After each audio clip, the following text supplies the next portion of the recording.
Welcome to the most forward-thinking, inspirational podcast in this reality. The show designed to challenge everything we've been taught. If you've ever felt there had to be more to life, more to existence, then you're listening to the right podcast. Time to open your mind and dive in. This is the Mental Mastery Alliance podcast. And here we go. Ladies and gentlemen, boys and girls, children of all ages, welcome back to the Mental Mastery Alliance podcast. Today is, I don't even know what day it is. It's been a heck of a blur. It's been one hell of the past couple weeks. We did multiple music festivals. And the funny thing I find about this is I am a massive proponent for live music and outdoor music. And we've kind of all done it to death. Well, at least I have. The concerts, the bands, I've seen them all. My friend Darren can attest to this. You know, he sees the same shows I see. So we compare notes. Different venues, different parts of the country. It's fascinating, but the EDM is different. When we were kids, we were like the first gen. The Gen Xers were the first people. If you grew up in Ottawa, you spent a minute or two on top of the giant tiger downtown. That was like rave central. Atomic, I want to think it's called, or was called. At least that was one of them anyway. And the party scene was something ferocious, you know, in your 20s, and you're doing the MDMA. Actually, it wasn't even then back. It was ecstasy and speed and all that stuff back then. And of course, the cocaines. But they've come leaps and bounds now in party paraphernalia, I guess you could say. So much so that you can even order this stuff online, which to me always felt like entrapment, if I'm being honest here with you. It always felt like they were, you know, the whole like, don't do drugs, don't this, don't that. But you're putting in a request on the internet and you're giving your address and you're sending an e-transfer. There's a lot of trust that goes into that on your part. But at the same time, it still feels like entrapment. But you get safe drugs sent to your door, and that's what BC is all about these days. It's about safe injection sites and safe this and safe that. So, I mean, I'm torn. You know, why should drugs be so easily accessible? But at the same time, they're touting themselves as being safe. And honestly, growing up in a time where you could get whatever you wanted off the street, now you hear so many horror stories about what's in these drugs. I quit drinking and drugs years ago. And I'm actually laughing or intrigued by what I'm seeing with regards to the drinking. Like a couple of days ago or sometime last week, Brad Pitt was all over every social feed being like, I've quitting. And he did 7 years as well. And for me, it was one of those things where it was like, I didn't like who I was becoming. Drinking too much. I didn't like what I was foregoing. And it was definitely an escape. I was trying to escape my version of reality to get into a new version. And now the way I look at drinking, I'm not dedicated to it. I don't care to do it as much, obviously, as we did in the past. If at all. I mean, I'll occasionally have a beverage hither and yon, but I mean, back in the day, that was the go-to. That's what you were doing. You work your ass off all week so you can get shit-faced on Friday night with the fellas. And you listen to all those tunes that we were listening to back then. Fellas, leave your ladies at home because it's 11:30 and the clubs be jumpins. Oonsie. And everything was about getting out there and partying and having a good time and meeting people and, you know, potentially finding the love of your life, at least for one night. There's something to be said about club culture and how much fun it was, but that it doesn't really pertain to now. And I've said this before where it's like I was so proud of myself for quitting drinking and all this sort of stuff, only to realize that it's kind of an evolution. It's like, what are you going to do? Are you like, was that the intention to just get blackout drunk for the rest of your life? Like Friday night rolls around and that's it? It gets cool in your 20s, maybe in your 30s. Certainly not so much in your 40s, 50s, 60s, 70s. Maybe it's cool again in your 70s. It's just blackout drunk time with all the boys. But as we progress through life, I'm understanding more and more how fickle time really truly is. We are of the generation whom at 14, we all turned 35 and we're all still 35. We never grew past it. That's just sort of where we all got stuck. I'm not upset about it. I'm fascinated by it, that's for sure. So, what is time? What are these timelines? What is this fickle beast?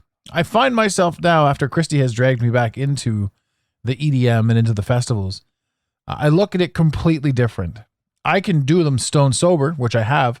I can also partake in the mind-bending drugs. And I'm fascinated by the mind benders now as therapy, as getting rid of PTSD, as rewiring the brain, as really working on yourself. So you can do this stuff in a controlled environment. I'm very intrigued with ketamine and the ketamine therapies that they're offering. I'm interested in what the counterculture to ketamine is. In other words, what is it like in the open and in the wild? I have done some sampling with this. I will be dedicating a few actual episodes to my results on that. Some of you who may be new listeners or people that ran into me at the festival recently, yeah, we're going to talk about that soon. I have to find some time to create. I'm not actually back in front of a recording mic / studio, a proper one, until after the 15th of September, when we start the next chapter of our lives and the new chapter of the Mental Mastery Alliance. New location physically, and we are expanding into so many different fields. The idea is to really capitalize on our ability to help anyone that needs us. But yeah, back to the ketamine. I love the idea of mind altering. I love the idea of finding solutions to problems that are in our face, so much so that we don't understand. In other words, the lie is so directly in our face that it's hard to see the truth. But I found samplings of the truth through ketamine.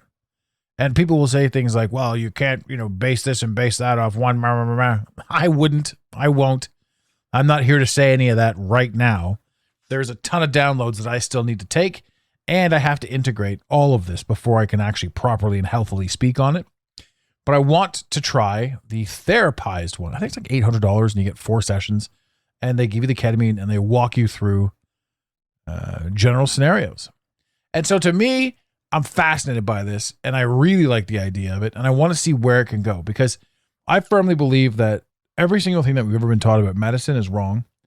Every single thing that we've ever been taught about the food system is wrong. I firmly believe that those that are trying to cure cancer are basically just finding out different ways to give us cancer. And so when you start seeing things that way, there's a lot that can be perpetuated on it. Now, there was a moment in time where, had that episode gone live and somebody had heard me say that, they could have canceled me. So one of two things. I'm actually going to press this button right here. Disclaimer. If you're going to soundbite any of this podcast, you must soundbite it in its entirety for consistency and context. Because that's the truth, right? But so far it would seem that, the further down these rabbit holes we go, the less people are trying to complain about us. Which means either the less people are listening to us or the less fake bot accounts are out there trying to quell information. Also, the more down these rabbit holes I go, the more I realize that there really never was anybody trying to control the information. It's just that if your information was being canceled or targeted, I've found that if you changed your tone in delivery, it would come across better and it would be less likely to get targeted. Also, if you're spewing out shit that's just arbitrarily wrong, you're going to get in trouble for it. And by trouble, I mean they're gonna take away your views and your ability to monetize and all that sort of stuff, because you're just spewing out treacle. And there was a time back in the day that if you said anything that was anti-narrative, you'd get the warnings. I know. Well, we were a dangerous account for a very long time, but now I'm getting monetized for saying the things that I was always saying before. I guess I'm just finding a different way to say it, a different way to communicate it without being aggressive or without sounding like I'm speaking in absolutes. And that was a major shift for me too, because when you do that run and you actually pull yourself away from speaking in absolutes, you pull yourself away from thinking in absolutes as well, which frees your mind to take in any possibility. And that shit's really cool because you're no longer beholden to or tethered to any one ideology. You're allowed to think and be free for all of them.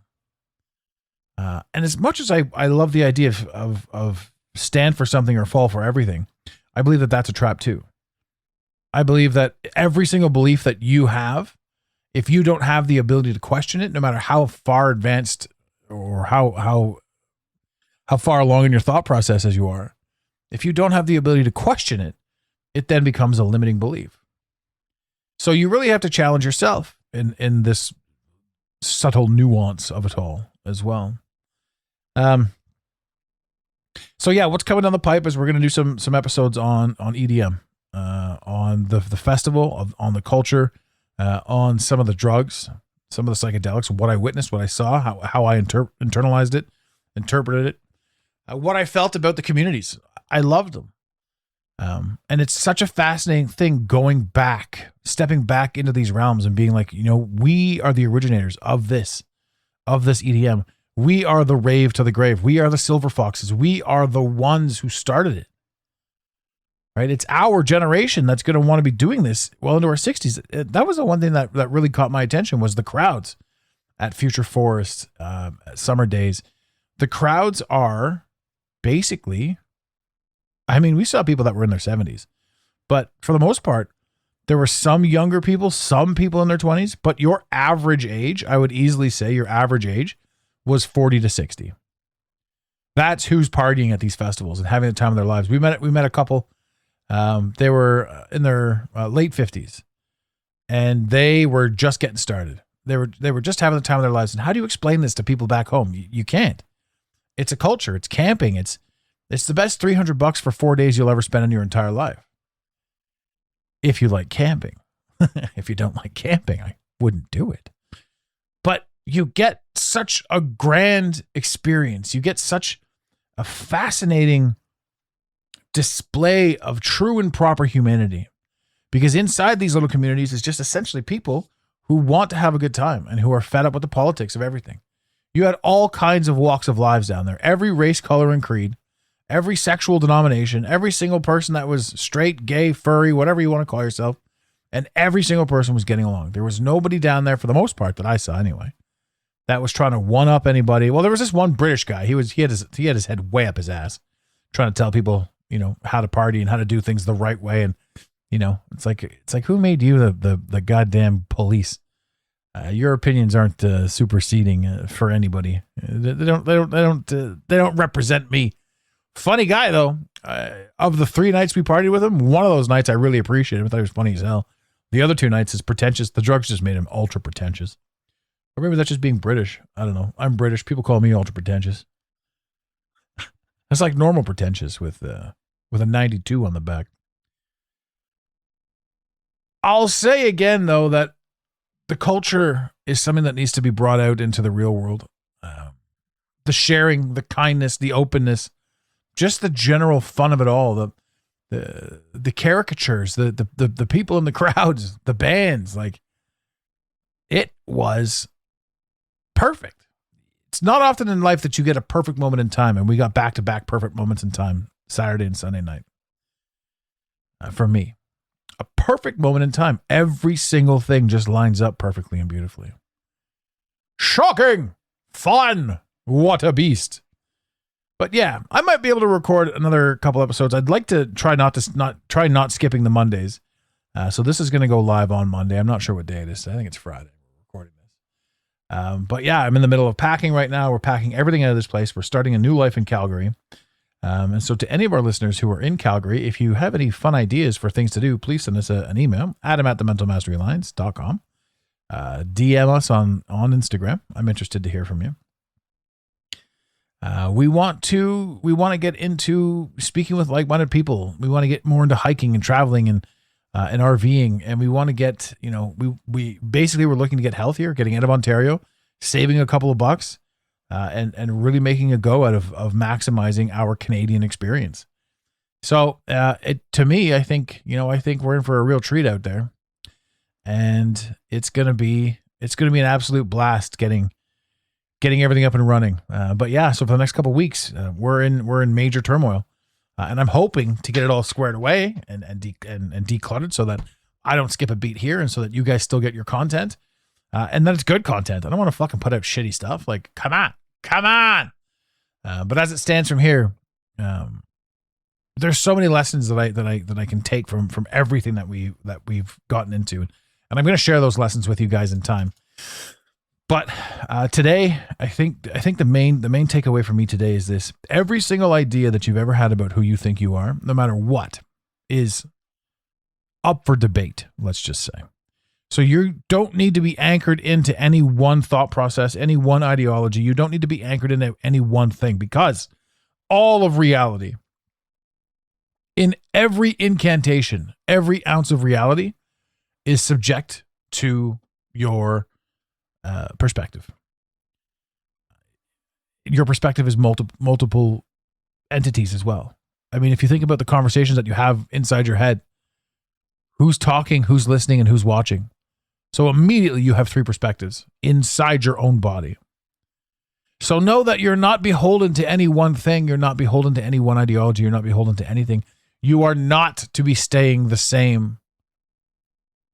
And if people have said to you, man, you've changed, you're different, take that as the utmost compliment, because, man, if I were to stay the same, that would be killing me just to simply stay the same.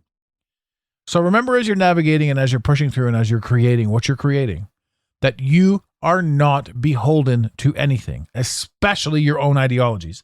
With every ounce of new information, with every new experience comes a different version of you.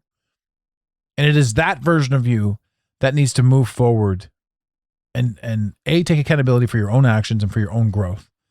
But simply to understand that this world is an amazing place. And for every ounce of bullshit that we get back, it's often something we've put out there. And the funniest thing in the world is the quote unquote nicest people I've ever met that have a shitty run in life are real big dicks, and they don't even realize they're doing it. Like, imagine putting somebody else down just because they're a subordinate or they're beneath you in the financial pecking order of whatever company you're in, right? Some people are just pure scumbags. No matter how much you want to sugarcoat that, you can't. And some people are the absolute salt of the earth, and they don't even allow you to see it because they're so lost in their ideas and their ideologies of who they think they need to be to impress you, when just simply being themselves is the most impressive thing that anybody could ever possibly be. So, ladies and gentlemen, I'll leave you with this. Thank you very much for listening to me ramble about this. Thank you very much for your patience with us as we are growing and adapting and expanding and doing our damnedest to bring you more everything. And remember, too, if you haven't already, head over. And if you have already, get yourself another one. The mentalmasteryalliance.com. Click on tinfoil. Take a look at the hats. If you love us, if you want to support us, they're $46, I believe. And if you're American, that's even cheaper because that's the Canadian price.